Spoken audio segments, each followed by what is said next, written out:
as a child of Soweto and Dobsonville, it was the ANC or what? Nothing else, right? Like, that was it. Right? It was like free Mandela, that's it. Helen Zille contesting for Joburg. Funny enough, the Helen I knew when I worked was a woman who was willing to sit back and say, Mmusi at 31, go contest for Joburg.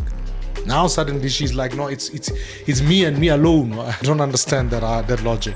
You can't say Amandla away to and then say Amandla part. You can't. United for Change.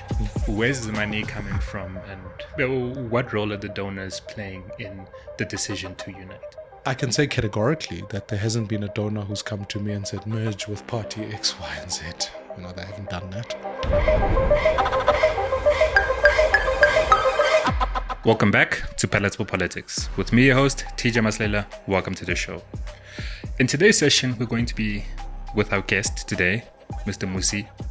Dr. Mmusi Maimane, who is going to walk us through his political journey, walk us through BOSA, and also UFC or United for Change. Doctor, welcome to the show.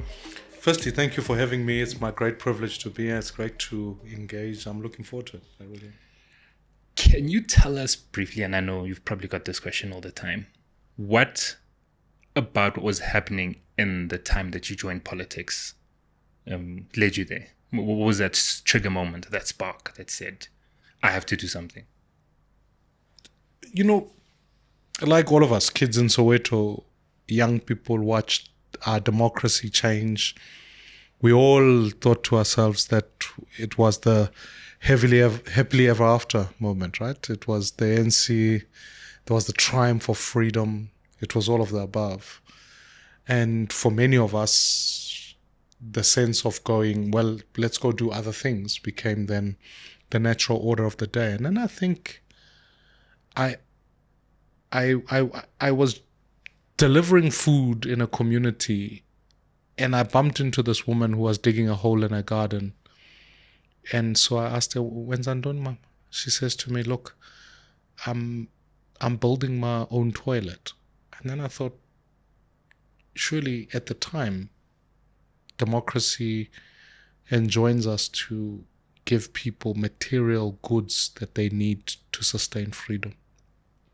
And then I can remember consciously going, both as a person of faith, feeling deeply convicted, and secondly, the idea that said, I can do my work for private sector, but surely government is also a logistics business. It's also let's go do something for them and make a difference in that regard. And so it triggered me in that way. And having come out of the ANC, I thought to myself, maybe the first starting place would be to serve there or whatever. And you scoured the land and you said, actually, our conversation is to move from freedom narrative to a sense of governance. And so that's what propelled me back into, at the time, I didn't think it was going to be public life. I thought it was going to be working in the administration, fixing a business or making sure that the business of government works. And now I ended up in public life. You, throughout, have been a man of faith, a man of religion. What's the relationship between politics and religion? For me, it starts at a personal, right? Okay. It's what orientates your fundamental values. It's what gives you a sense of compassion, the idea of justice, the notion that the God I serve is interested in poverty as much as is interested in your own morality as an issue. And to the public, it is what allows us in politics to sometimes look at the other person, and I might disagree with you, but I still see that you are the image of the divine, if I could say it like that. And therefore, the very fundamental basis for non-racialism must depart from the thesis that says that all men are created equal. And so there must be a creator, and that drives my faith. And I think to many extent, for many people who fought against apartheid, their first point of conviction departed from that very thesis that says, if all men are created equal, oppression must be a sin, slavery must be a sin. injustice must be a sin. So that's what faith has meant for me. As it relates to the idea of politics, I think that often people like the idea of Christian nationalism in that sense, and I'm not pro that view, because I think that whilst I don't agree with the dictum easily that says let's separate party, let's separate the church and state, I think that dictum came from the fact that don't allow the state to interfere in the affairs of the church, but make sure that you're conscious about saying if your predisposition is about ethics, it's about sound leadership, then in that instance, I would argue that, at least as a person, as a Christian, that's what's kept me in many ways saying, this is the distinction between right and wrong. This is the decision about whether corruption is right or wrong. This is all of these things. And so, but it's also given me, maybe in some ways, a compassion that says, in economics, sometimes you need to be able to hear both sides of the argument. You need to hear the argument that says there's economic prosperity upon which citizens are empowered to create their own wealth, but that wealth cannot be used to ignore the plight of the poor, and so you need to build capability in the state that allows you to look after the marginalized. So there's been an economic frame that is based on that value prism. And so whilst I think the Constitution is an important guiding document, and there's some tenets maybe in the Constitution that may not find their point of departure from a faith text, but I think the idea that let's hear the other side of the argument and work an economic model that does what I've just explained, I think is an important issue for me as a person of faith. And I don't want to see in the world faith being weaponized in politics. I think that faith can be effective at being able to say, what are the values that people need to live up to? Okay. The focus is obviously BOSA and UFC, United for Change.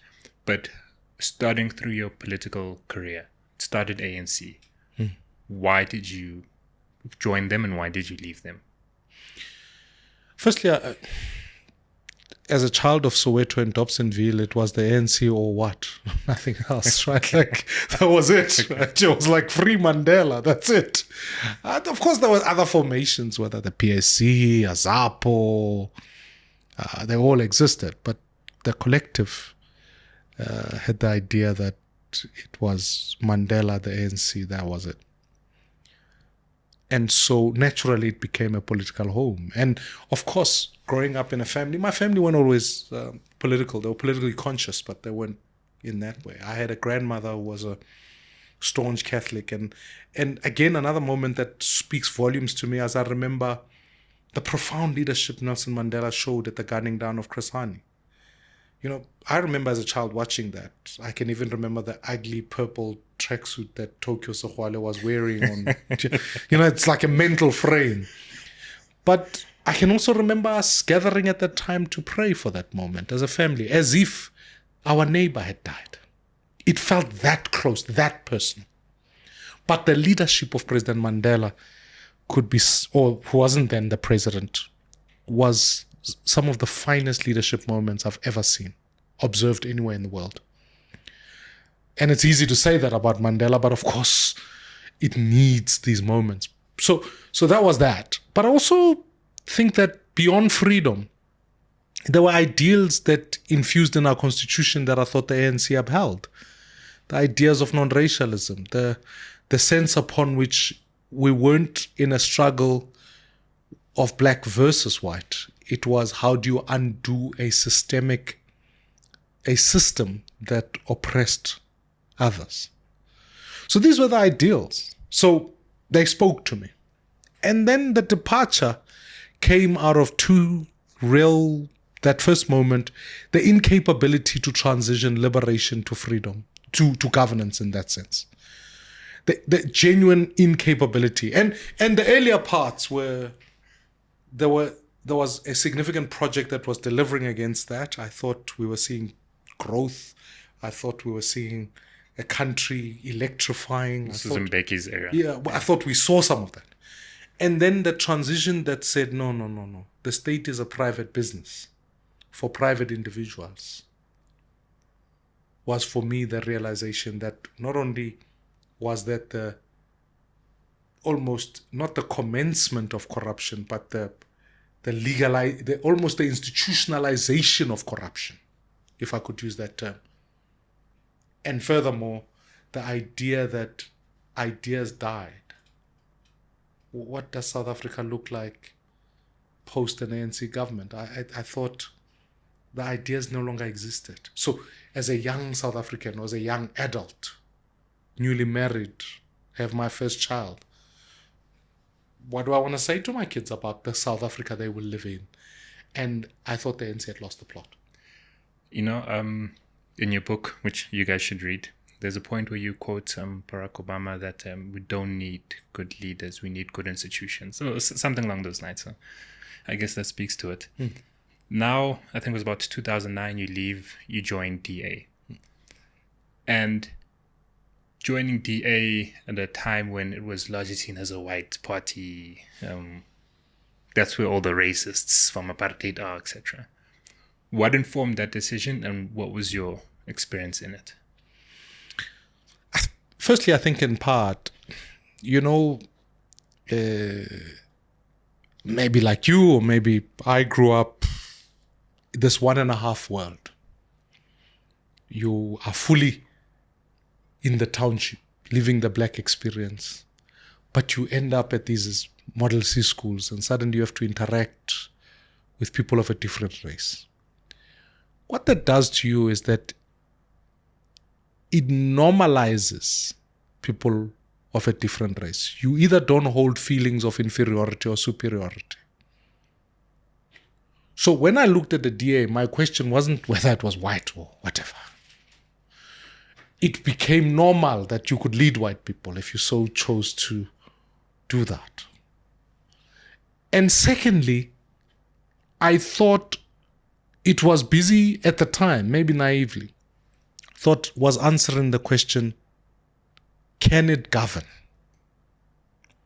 And if you objectively then, if you headed towards 2011, somewhere there, to my toilet story about the woman, I remember that election being really a toilet election. I can remember thinking, you remember those open toilets, all that debate.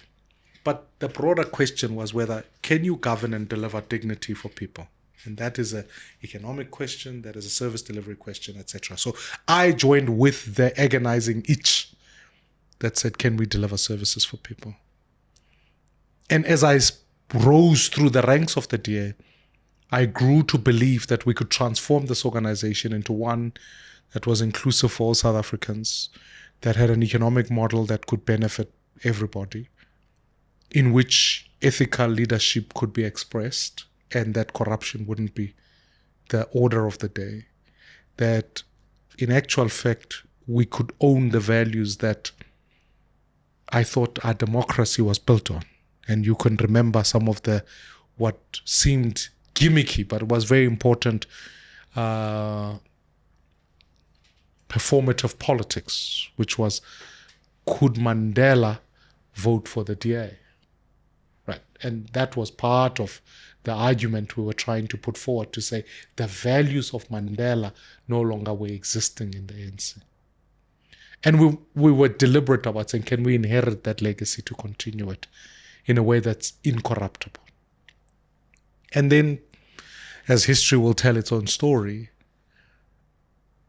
it became quite clear that there was a unique clique of people who wanted the DA to become a party for a narrow group of people.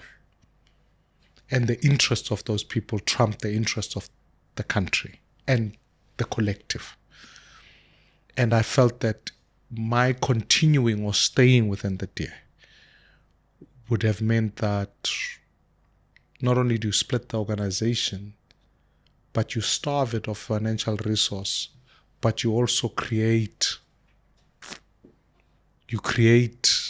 a home upon which people who you can't create politics where ultimately the ballot is only a reflection of demography, in that you've got black parties, white parties, Afrikaans parties, Zulu parties.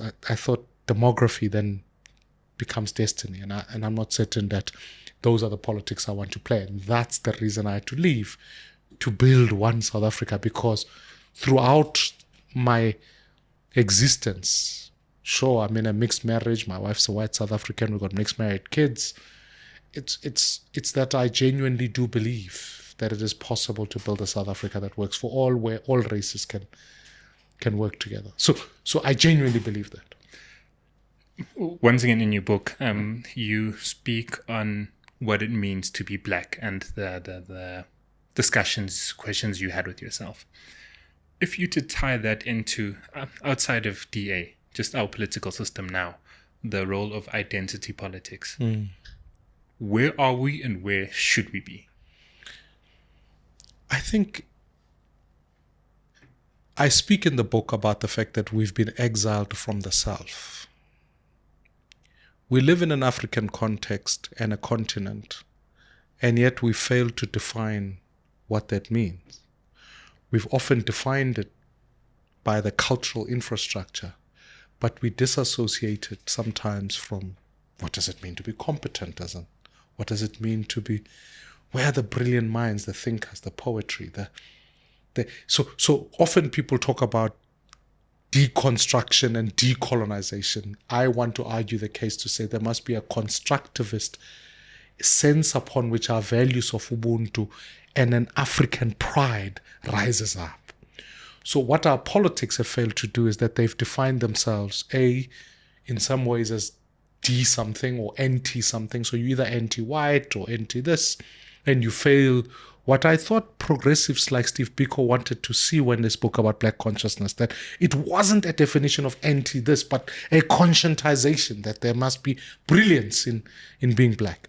But furthermore, we've ended up with politics that have departed almost from the nationalism born out of colonialism and apartheid, which means that today you've still got the same infrastructures of parties that would say, we were on this side of the liberation fight, and so you've got derivatives of that. So you've now got the NC, and out of that you've got EFF, then MK, then UDM. You've got all of these things, and you've got parties on the other side who were like, we will present our interest groups, whether it's Zulu interest group or whether it is the PA or whether it is Afrikaners in Freedom Front Plus or the DA in the English version of the issue.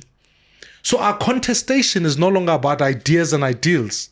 It becomes this contestation really genuinely about that infrastructure that we've inherited. And so infused in a globalized culture wars where ultimately identity politics seek to other as problems of society. It is no accident, the fact that all over the world, the redefinitions of what it means, nationalism, you end up in Britain with an argument around Brexit that says, but there are the other problem.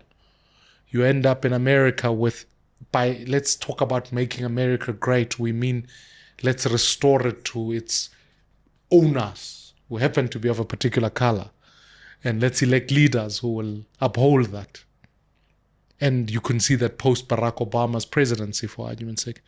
And I think for us here, we've gotten caught up in others classically would call it this xenophobic attacks, Operation Tutula. But there's a sense of othering, but it's born out of the fact that we fail to define who we are as Africans. And if we succeed at that project, the opportunity here is that I actually think the next decade is for Africa to win. I happen to think so. I happen to think that we've got a net positive growth rate, birth rate. I happen to think that the square kilometer of Africa means that there's tracts of land that require development. Okay. I happen to think that if we get notionally an economic plan that says we've got to benefit from a market of 1.5 billion people and really be innovative. In the same way as what I think India has done to some extent, is notionally we're Indian and therefore we're going to give to the world what now others would typically now say, we no longer talk about IT, we talk about Indian technology, and they've exported that to the world. What is Africa's great export? If we are to correct that the export was labor through slavery, can we be innovators of the future from the continent? And without over bastardizing the words of Steve Biko, which is to say, how do we give to the world a far more human face? And I think for me, that's when you say what excites me, Africa excites me. Now, I can't move on to the next chapter without asking or getting your views on Helen Zille contesting for Joburg. What's your take on it, especially as a competitor?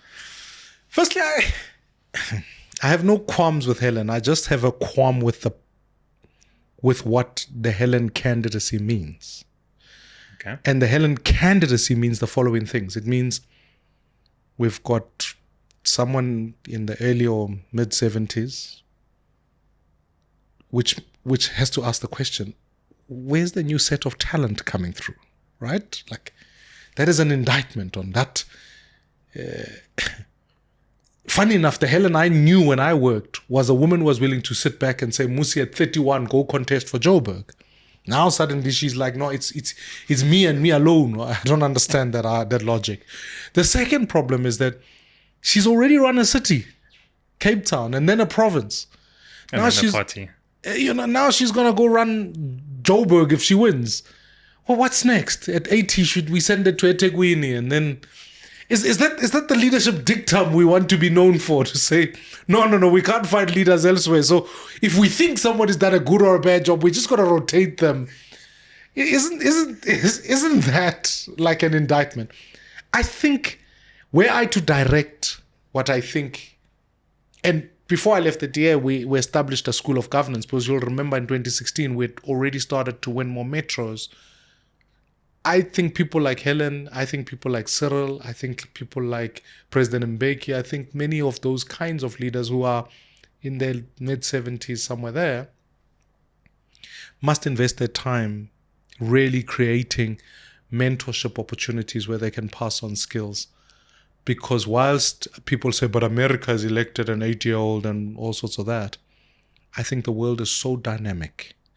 The world is discussing AI, it's discussing different things, that to have people who grew up on VHS and TDK, I'm not sure are going to serve us for the future.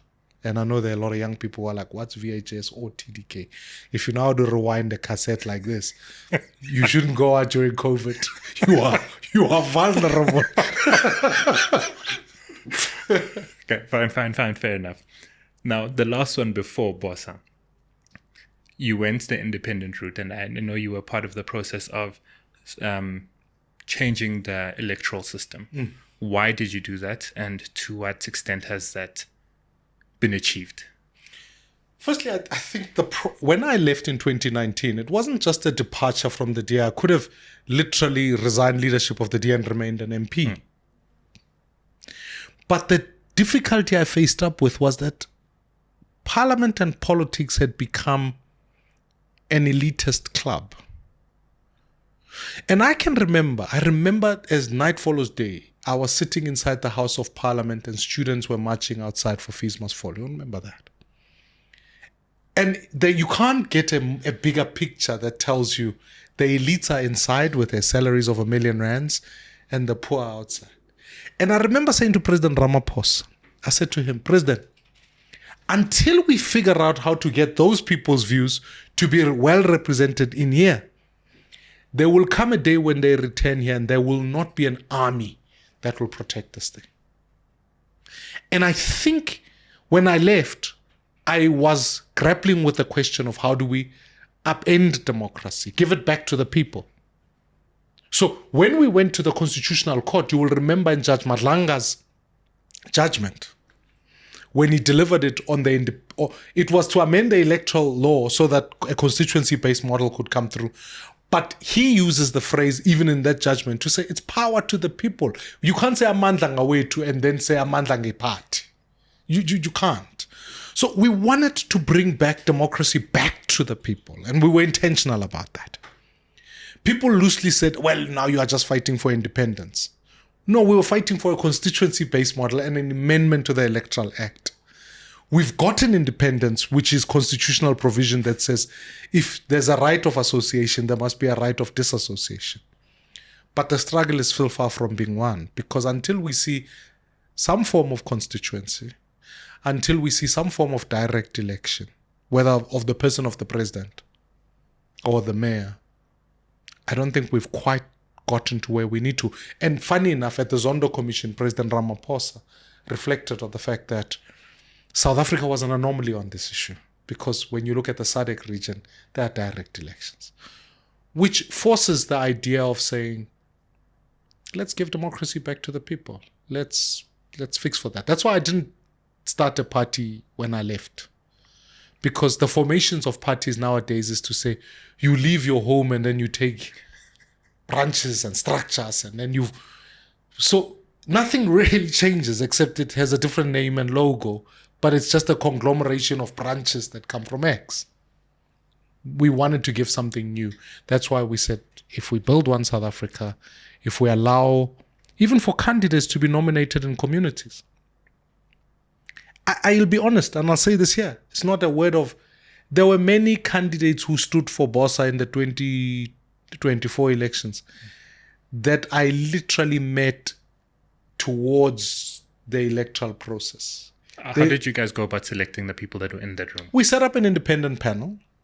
We asked communities to nominate people. To secure nomination, you had to prove signatures from the community.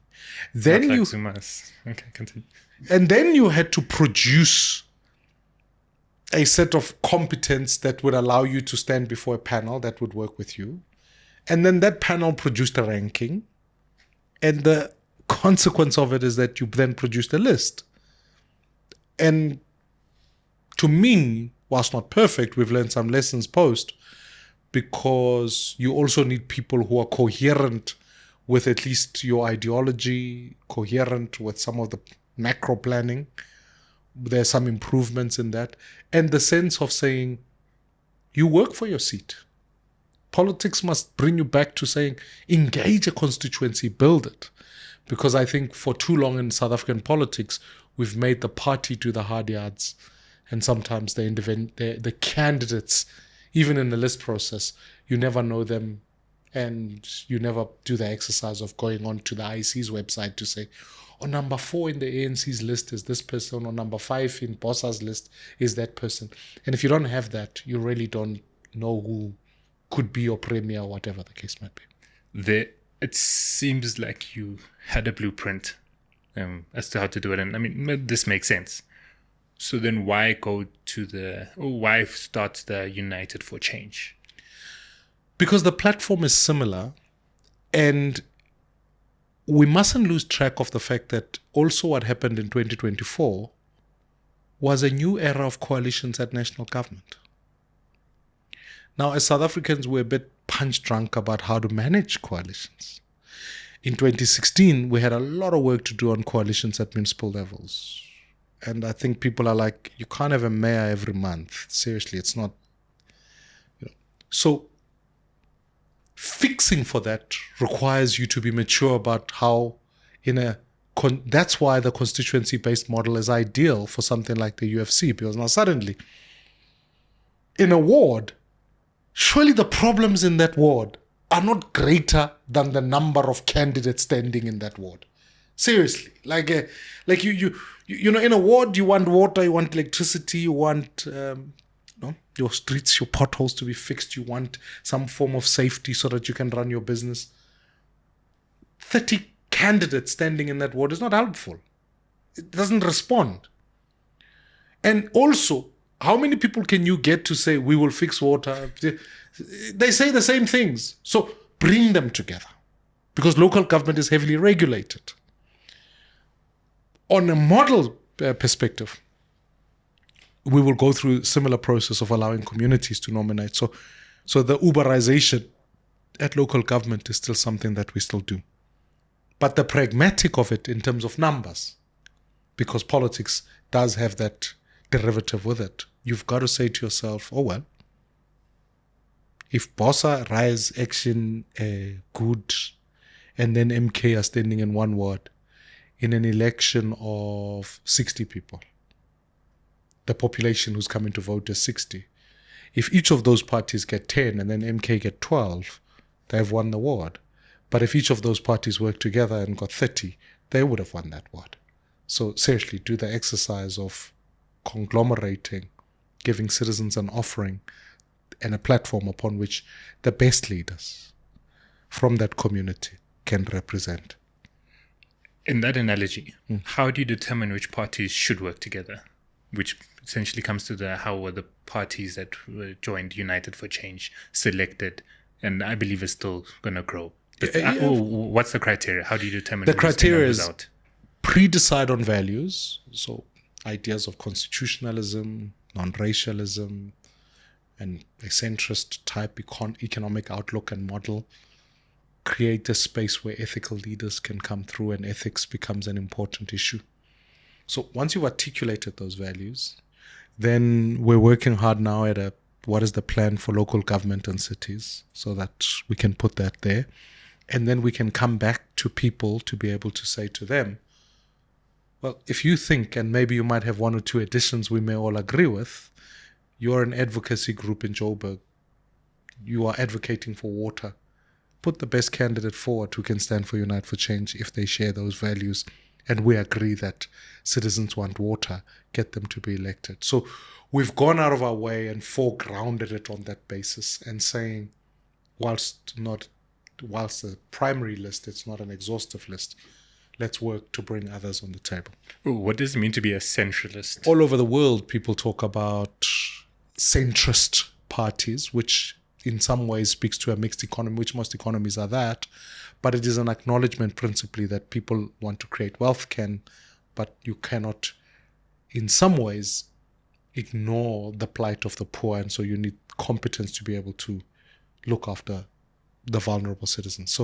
So, and in that way, it's maybe an economic offering, but it also is a social construct that says actually you want to bring people back to the center so that the center can hold on values of non-racialism, etc. And then how are you guys going to do the funding? I know political parties campaigning is an expensive exercise. Yeah. Where's the money coming from, and what role are the donors playing in the decision to unite? I can say categorically that there hasn't been a donor who's come to me and said, merge with party X, Y, and Z. They haven't done that.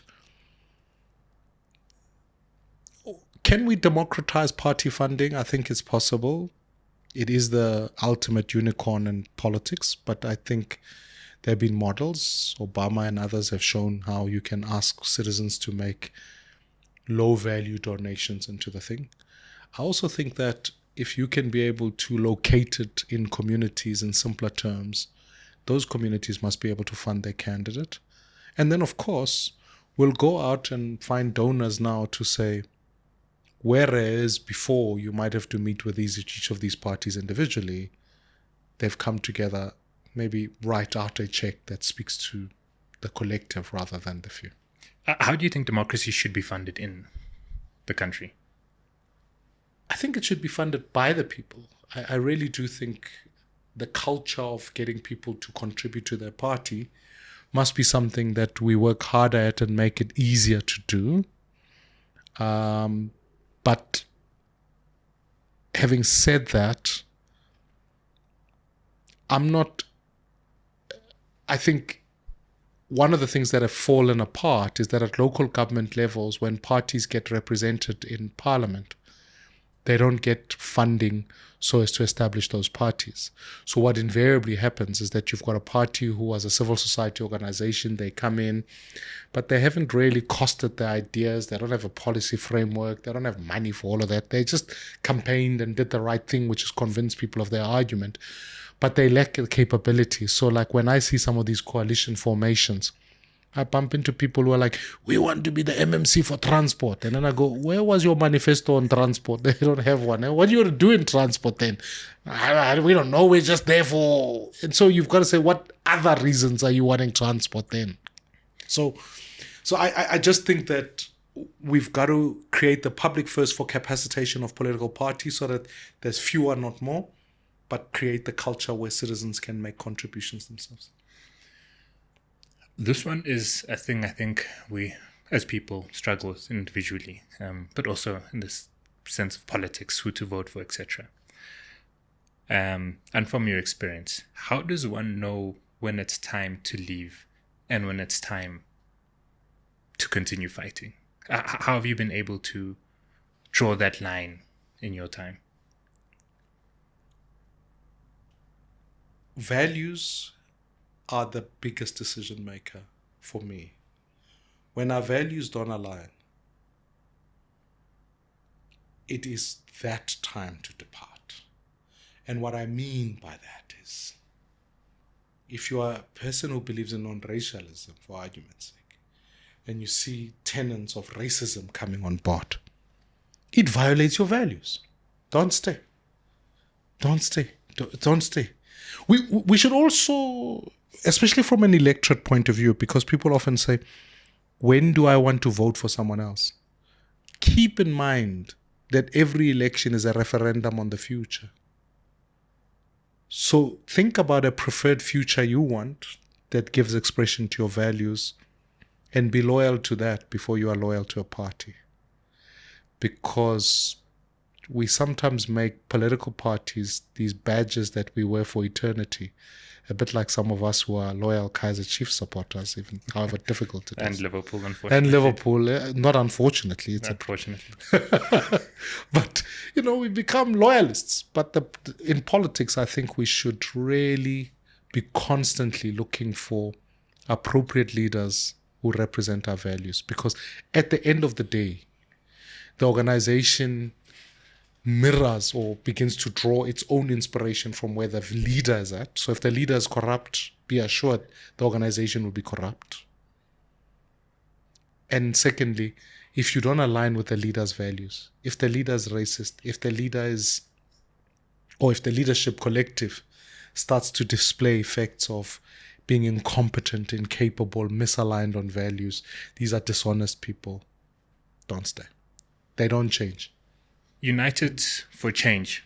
How are you guys going to go about selecting or electing the leaders that are going to represent you guys in the elections? I think we want to make it transparent. Two, we're busy drafting the nomination regulations, so there's still a lot of discussion on this issue. But I sort of envision a process that upholds a triangle. One, get a candidate to meet a particular threshold, and a threshold of support, values, just the kind of people who can be vetted against criminality. Because the last thing you need is to send criminals. It doesn't matter under which banner they are going to continue as criminals. And constitutionally, that requires us to be so. Secondly, I think make sure communities are able to support and sponsor those candidates. And that matters, because if your candidates are not supported by communities, then I think, what is democracy in that instance? You can superimpose someone onto that. And then the third is obviously what the UFC values or the United for Change values are, and policy program and training so that we build capacity. And that triangle must hold in a transparent manner.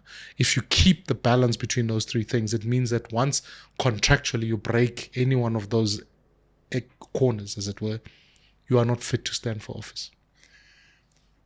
And then, in closing, what would your message be to prospective people that would want to either vote, put their hand up for UFC, or even BOSA?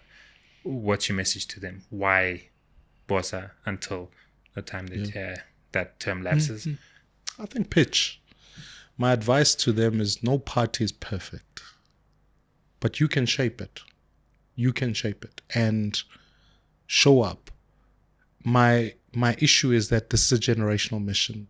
Let's talk to young people, invite them into the room. Political parties die because they become stale, their thinking becomes archaic, and they are failed to be challenged. President Motlanthe once gave me the best advice I ever heard. He said, you doubted others, allow others to come in and challenge your thesis. And I love that, because in the organization at BOSA, we tell people, come challenge, come do it, because only then do we grow. None of us have got the monopoly of ideas.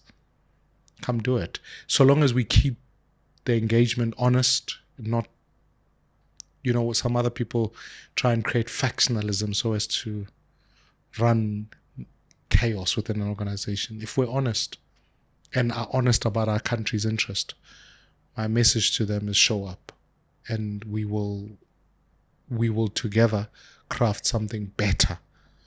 But there's no use if you just stay out. You are, in my view, once you've stayed out the politics, to again quote Barack Obama, politics is way too important to be left up to politicians. So show up. I don't know how I could say it better, but pitch to challenge. Be accessible. Like, I love what you're doing here. Inherently, because you must allow politicians we must rejig this idea that we work for them, and there are some super class of them on the other side, and the rest of us are just followers. Get them to show up, get them to be accountable, but you do it. And if we can use digital models to allow access to communication, we're better for it, because the modern day branch isn't going to be one that sits at address number so and so. It may be on a WhatsApp group, but once it's on that WhatsApp group, be willing to engage, and let's not make politics an inherently inward looking thing that forces people to say we congregate so we can elect people. But let us make it an externally focused thing that says we congregate to figure out the best ways to serve people. And in fact, we're busy at the moment piloting a model of having a board that sits outside the organization, so that whoever the person that is sent to parliament, to the legislature, to wherever, are accountable to a board who don't derive their salaries or derive their benefit from being appointed by the leader, but they're a competent board that could, as you would in a company, someone could show up and say, Chief, here was your mandate, you didn't deliver against it, it is important for you to resign. Thank you for making time for this busy schedule. Yeah. Definitely going to reach out to come, Please, especially in the next campaign. But thank you again. Thank you. Guys, like, subscribe, share, comment, let us know what you think, who you're going to vote for. But in addition to that, also get the book Dare to Dream by Mmusi Maimane. Palatable Politics.